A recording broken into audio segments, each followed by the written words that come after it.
I de første år, jeg var i lære, der var der jo det var jo tapeter og sådan noget, og nu er de jo kommet frem igen, og det synes jeg jo er en lækker ting. Det her, det er en bane. Så skal man sørge for, at det her, det er syvtallerne, der kører den vej, i den her retning. Jamen det synes jeg, det giver sådan et personligt tegn på dem, der bor i huset. At her bor jeg, i stedet for at vi kun har hvide vægge og lyse vægge, ikke også?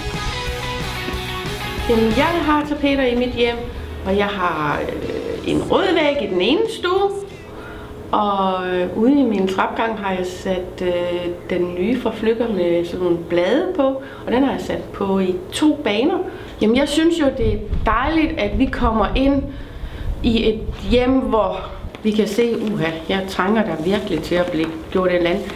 Jeg siger, vi er rent faktisk en lidt grov rengøringskone, for vi kommer, når folk har det beskidt, og så går vi jo, når det er nyt, super og lækkert, og folk kan bare flytte ind.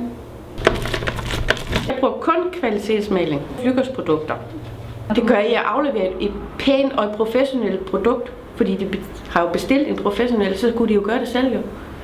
Så det er jo væsentligt for mig, at jeg afleverer et kvalitetsarbejde. Og folk, der kommer ind og ser det, siger, hold da op, en dygtig maler, I har haft her. Hvem er hun?